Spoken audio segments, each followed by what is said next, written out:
It's been 25 years since the movie Scream was released and became an instant hit with critics and audiences around the world. Wes Craven and Kevin Williamson's knowing slasher spawned 3 sequels and set a young, hip and scary trend that immediately changed the landscape of cinema. Now with a new installment of the record-breaking saga on the way in 2022, this podcast will celebrate the original release and what came next, maybe with a few twists and turns along the way. I'm Alex James and this is the Woodsboro Podcast. Last time on the Woodsboro Podcast with producer and exec producer Marianne Maddalena, Scream. So we had no idea until probably the 3rd weekend in that it was such a big hit. Scream 2. And Wes quit. Bob hired Robert Rodriguez. Scream 3. We had to rewrite and make it less of her. And Scream 4. It gave me a headache. It gives me a headache thinking about all that secrecy. In this episode, part 2 of my conversation with the brilliant Marianne. And this time, Wes. But being from a Baptist background, he had to carry a Bible. And he was told if he didn't convert souls, meaning talk to them, that he was going to go to hell. Me too. I mean, we all have stories, like all the girls do with Harvey Weinstein, different stories, but nobody cared. And the project that brought the Scream team back together, you've probably heard and probably seen, Cursed. Here's the thing, from a fan perspective, the news that Wes Craven would be directing a werewolf movie from a script by Kevin Williamson seemed like a gift from the gods. And so we were excited, and we waited, and I think you probably waited, and, well, you know. So what was going on? Cursed was the nightmare. Yeah. That's where you say to yourself, what illness can I invent to not have to show up for the rest of this movie? That was like drudgery in hell because it went on for so long. Because, it was supposed to be, a total of a year of your life, but we shot it like 3 times. So it was 2 years for the same money, and it was awful. We had T-shirts that said, a movie so nice, we shot it thrice. That movie was never a finished script when we agreed to do it. And we only agreed to do it because Bob held us hostage over Pulse. Wes had agreed to do Pulse, which was a really, I know they made it, but it was this really weird Japanese movie. And Bob wanted Wes to direct it. And he paid him a lot of money to write it and to direct it. And it was so hard, and Wes just couldn't really nail it. And the script. But he had a pay-or-play deal. Bob had that with Wes. So Bob had to pay Wes. So then I guess on the sidelines, Kevin had written a concept for Cursed, which started with literally a vampire in a 12-step program, that wasn't what it was. And so Bob, being a gambler, he is a gambler. He pulled the rug out from Pulse, and Kevin only had like 30 pages or something, I think. But he said, I'll give you $7 million to direct it. So Wes said yes. And we were in pre-production on Pulse. We had Zoe Deschanel. We had John Bailey as the DP. I mean, we were 8 weeks from shooting. And he pulled that out, but then we all got a lot more money. But it was not a completed script. So we had to sort of go ahead, which you never want to do, shooting without a script. And at some point, somebody who I won't name talked in Bob's ear and said, you got to pull the plug on this. And we have to rewrite it. So at that point, that happened. It was a mistake. And also I think our agents and lawyers let us down when Bob pulled the plug. Wes should just say, look, you hired me for my creativeness. I can't do yours. So you either make this movie or I'm done. I'm going to go take another movie. We should have walked away. David Fincher would not agree to that. Do you know what I'm saying? And I really just don't think Wes believed it himself to say no at that point. Kind of like when Harvey conned us into hiring Madonna for Music of the Heart, because she was attached for a long time. Yeah. And we got in a meeting. It was just supposed to be a meeting. And Bob said, well, what do you think, Wes? And Madonna, should we do this? and put Wes on the spot. With her in the room? With Madonna in the room. And Wes was too nice to say, so we went ahead and finally he had to fire her. And we got back and just, it was like, we can't do it. And so Wes had to go over to her apartment on the Upper West Side and say, my gut tells me this isn't going to work. And she said, well, I got to trust someone who trusts his gut. Oh, really? And then, of course, we got Meryl, who's the most lit. She just is light. Mm-hmm. So we couldn't believe that happened, you know. And an Oscar nomination for that? And she was nominated, and the song was nominated, Music of the Heart.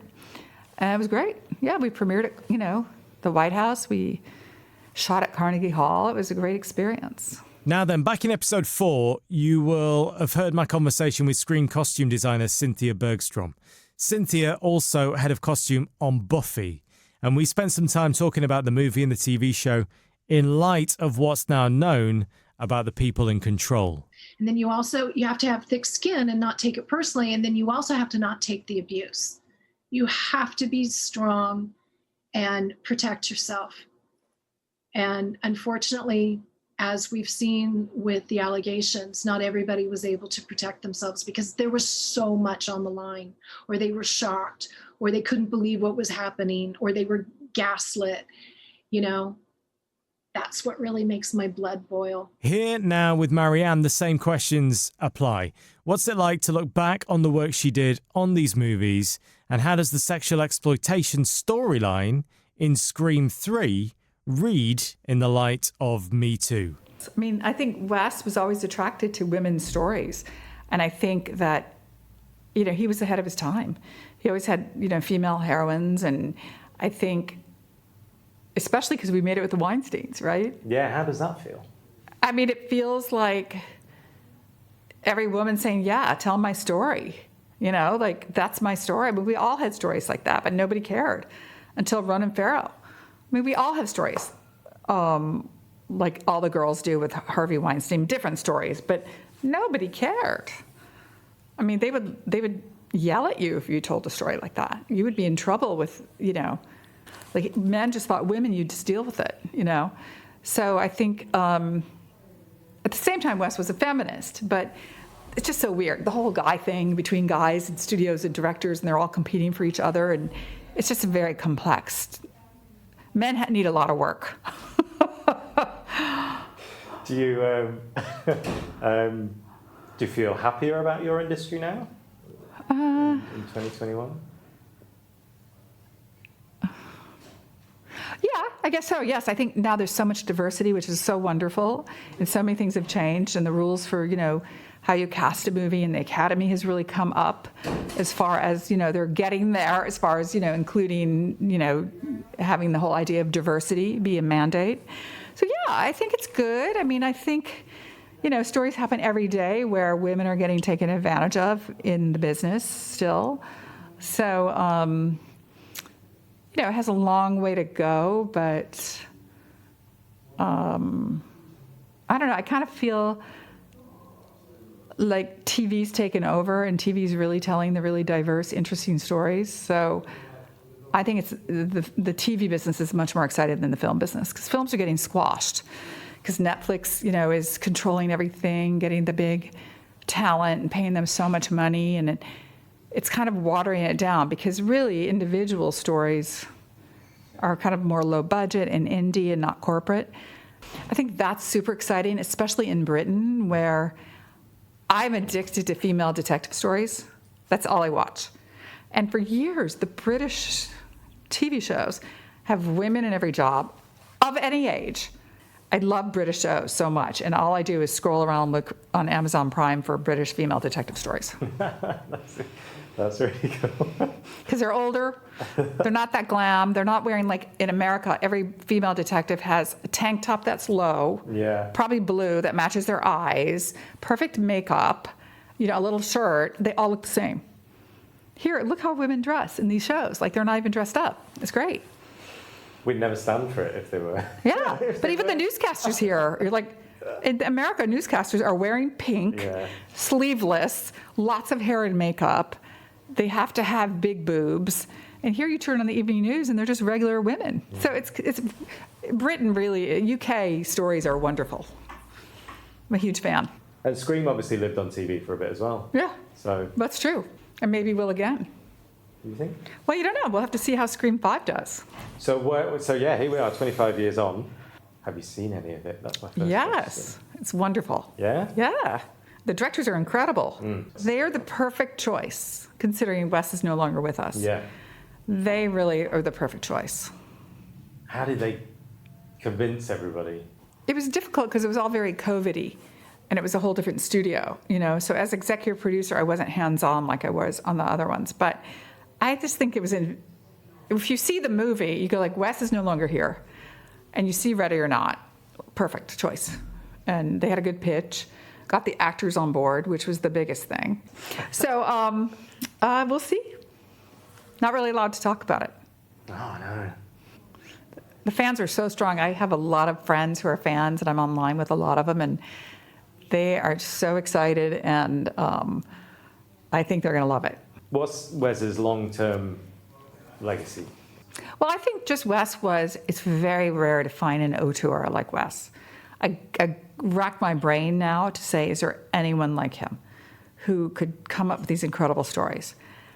And I don't think there is anyone right now. I really liked, what is the movie that came out last year where the family had a duplicate family?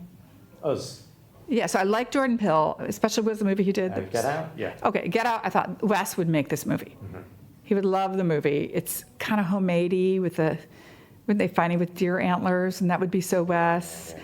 We'll have to see how the next one goes, right? Yeah. So he's talented, but I just wasn't crazy about Us. So I thought, I can't put him on the list yet of directors like Wes. Yeah.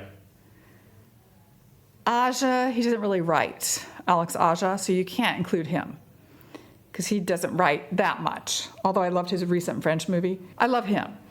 And you tell me.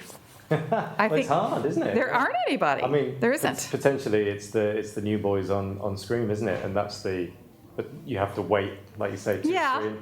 And they didn't. They also had another writer on it, so Wes is really kind of a one-man band in a way for his early hits.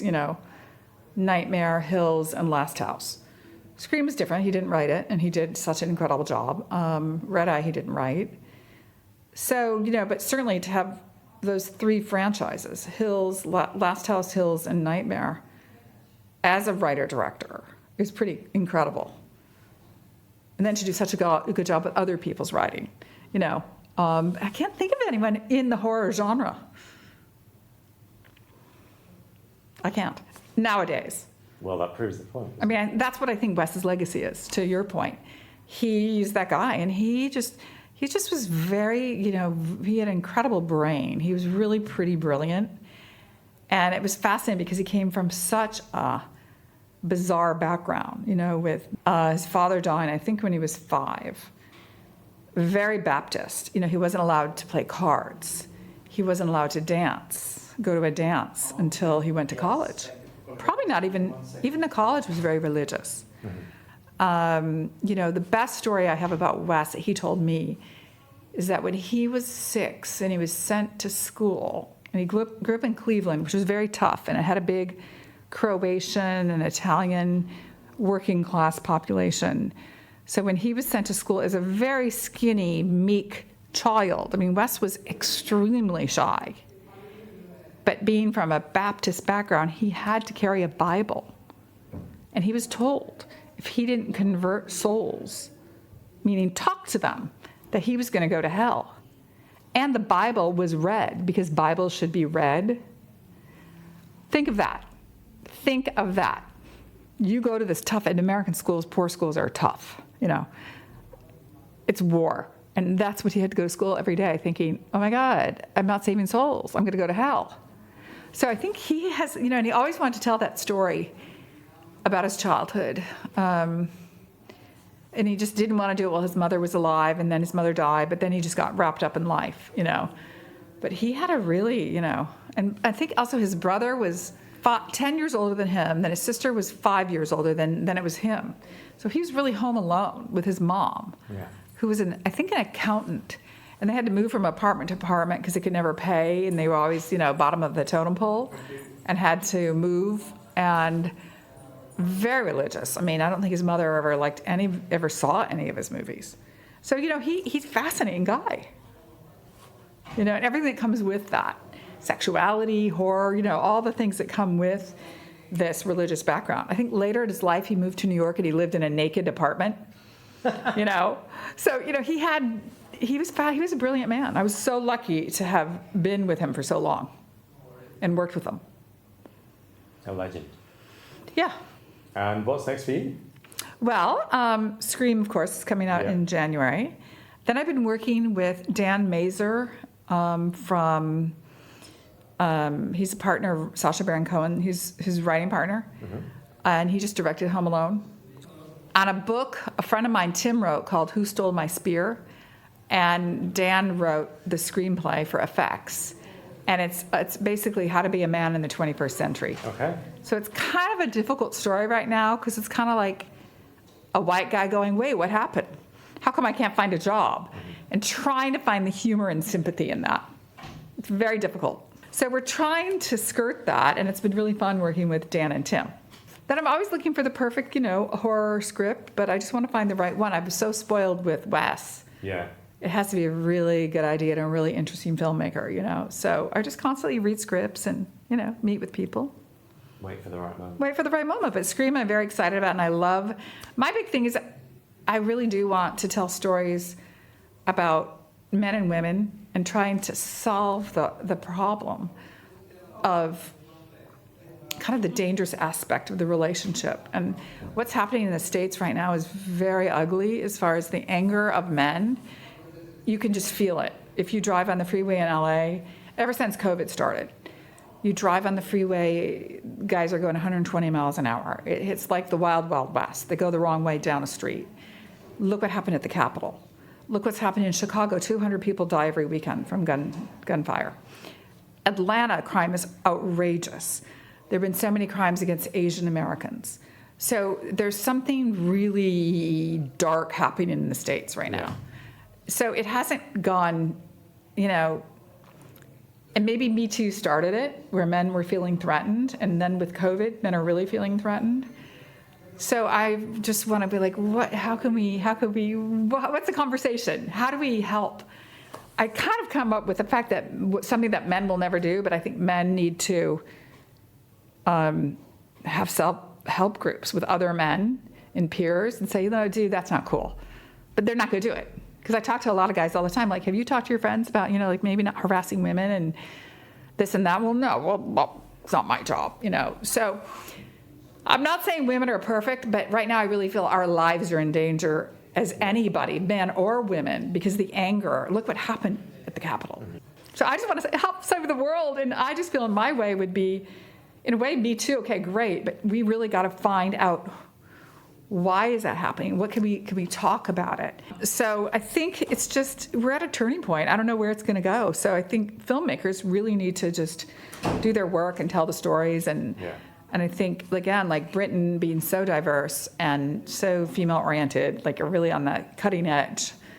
So it's exciting to see what you guys are doing. And we're doing incredible things. I don't know if you've seen the show White Lotus. Ted Lasso? Yeah. No, there's some really good shows. Succession. The best, worst people on TV. The best, worst. Morning show. Yep, brilliant. No, there's so many good things. Yeah. That's exciting. There's so much talent out there, it's insane. So I think that we all have to do our job, in entertainment to try to help the world from imploding for the younger generation. I feel so bad for them. It's been so tough in the States because, as here, kids couldn't go out on lockdown. It drove parents crazy.